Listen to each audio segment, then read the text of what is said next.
चलिए बढ़ते हैं खबरों में आगे। राजस्थान के कांग्रेस सरकार में उप मुख्यमंत्री रहे सचिन पायलट फरीदाबाद के पाली गांव पहुंचे, जहां कांग्रेस प्रत्याशी नीरज शर्मा के पक्ष में जनसभा को संबोधित किया। इस दौरान सचिन पायलट ने कहा कि हरियाणा में कांग्रेस की सरकार बनने वाली है और अपने मेहनती विधायक को एक बार फिर से जिताकर और हरियाणा में कांग्रेस की सरकार बनाने में मदद करें।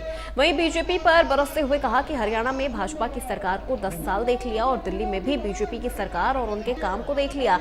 अब देश और हरियाणा में बदलाव का माहौल बन रहा है और इस बदलाव में आप सभी का सहयोग जरूरी है। उन्होंने कहा कि देश में जो माहौल बना हुआ है भाजपा के विरोध में और कांग्रेस के पक्ष में है, इस माहौल में आपको अपनी आहुति देनी है। उन्होंने कहा कि सरकार बनते ही दिल्ली से लगते हुए फरीदाबाद में जो विकास के काम रुके हैं उन्हें तेज गति से करवाया जाएगा।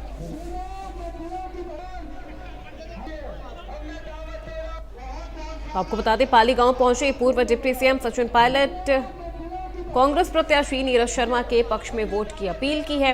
आपको बता दें, राजस्थान के कांग्रेस सरकार में उप मुख्यमंत्री रहे सचिन पायलट फरीदाबाद के पाली गांव पहुंचे, जहां कांग्रेस प्रत्याशी नीरज शर्मा के पक्ष में जनसभा को संबोधित किया। इस दौरान सचिन पायलट ने कहा कि हरियाणा में कांग्रेस की सरकार बनने वाली है और अपने मेहनती विधायक को एक बार फिर से जिताकर और हरियाणा में कांग्रेस की सरकार बनाने में मदद करें। बीजेपी पर बरसते हुए कहा कि हरियाणा में भाजपा की सरकार को 10 साल देख लिया और दिल्ली में भी बीजेपी की सरकार और उनके काम को देख लिया। अब देश और हरियाणा में बदलाव का माहौल बन रहा है और इस बदलाव में आप सभी का सहयोग जरूरी है। उन्होंने कहा कि देश में जो माहौल बना हुआ है भाजपा के विरोध में और कांग्रेस के पक्ष में, इस माहौल में अपनी आहुति देनी है।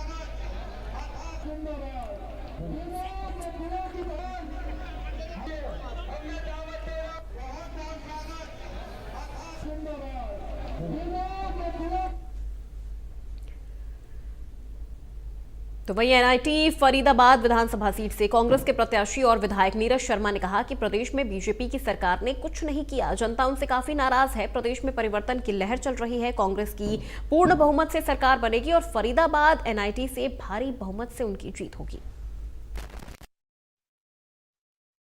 नमस्कार, मेरा नाम विनोद लांबा है। आईटीवी नेटवर्क पर तमाम हरियाणा की रिपोर्ट आपको दिखा रहे हैं। फरीदाबाद एनआईटी पहुंचे हैं, जहां से कांग्रेस के उम्मीदवार नीरज शर्मा हमारे साथ हैं, जो कि मौजूदा विधायक भी हैं। एक बात इनके बारे में खास है, जब पूरी फरीदाबाद लोकसभा में पिछली बार लहर चली थी और दक्षिण हरियाणा ने भाजपा को बचाया था यानी कि सरकार बनने में, तो फरीदाबाद की 9 लोकसभा के अंतर्गत आने वाली विधानसभाओं में इकलौता जो कांग्रेस का उम्मीदवार जीता था वो नीरज शर्मा थे। इस बार की क्या चुनौती है, इस बार के क्या मुकाबले हैं? मैंने आपका इंट्रोडक्शन इस लिहाज से दिया कि 9 जो विधानसभाएं आती थी उस समय नीरज शर्मा इकलौते विधायक बनकर आए थे। अब 24 है, 24 के क्या हालात? देखिए, पहले से बहुत अच्छे हालात रहेंगे। पहली बार जितनी वोटों से जीता था, लोगों ने मुझ पर विश्वास जताया, अपनापन जताया। अब की बार और ज्यादा प्यार दे रहे हैं। लेकिन कह रहे हैं कि लोग भाई काम उस तरह से नहीं हुए, आपने छोड़ तो बहुत मचाया लेकिन कॉलोनियां हैं और तमाम ऐसी चीजें हैं, उसकी वजह से जो परेशानी है इस विधानसभा को लेकर। एक बात और मैं बता दूं, इस विधानसभा में तो दावेदार बहुत बड़े बड़े आने वाले थे, लेकिन इसकी भौगोलिक परिस्थिति और इसकी जो नगर निगम वाला जो एक टेस्ट है इस विधानसभा का, अगर मैं गलत नहीं कह रहा तो। देखिए, दावेदार आने से कोई फर्क नहीं पड़ता, कोई भी आ जाता। हुई है वही जो राम रचि राखा। और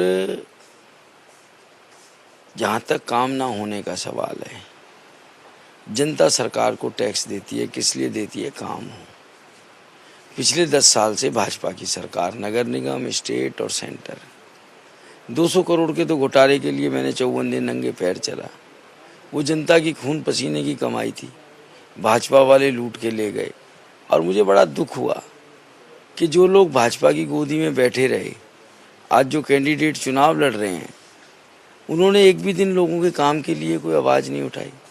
खट्टर के पैरों में तो पड़े रहे, मुख्यमंत्री के यहाँ चापलूसी तो करते रहे, अपने व्यक्तिगत कामों के लिए, जनता के कामों के लिए। नीरज शर्मा किससे मुकाबला मान रहे हैं? मैंने बताया नागेंद्र से ही मुकाबला रहेगा। और मुकाबला मेरा किसी से नहीं है, मुकाबला मेरा नीतियों का है। मेरी कोई व्यक्तिगत लड़ाई नहीं है किसी के साथ, कि मैं जनता के हक की बात करता हूँ, हकूक़ की बात करता हूँ और ये लोग भ्रष्टाचारियों का साथ देते हैं। शुक्रिया हमसे बातचीत करने के लिए। तो नीरज शर्मा साहब साफ तौर पर अपने खास तरह के विरोध के लिए जाने जाते हैं और उन्होंने जो टकराने की बात आई तो चंडीगढ़ विधानसभा तक भी, चाहे राम का पाठ हो या नंगे पैर चलना हो या फिर वो कफन वाला जो कपड़ा पहन के चला करते थे, चर्चा में भी रहे। अब विधानसभा की बारी और विधानसभा में इनके मुताबिक इनका दावा है कि इनका मुकाबला बीजेपी से नहीं है। अब आने वाला वक्त बताएगा कि कौन कितने दावों के साथ आगे बढ़कर कामयाब हो पाता है। कैमरामैन हिमांशु नेगी के साथ विनोद लांबा, ITV नेटवर्क, फरीदाबाद।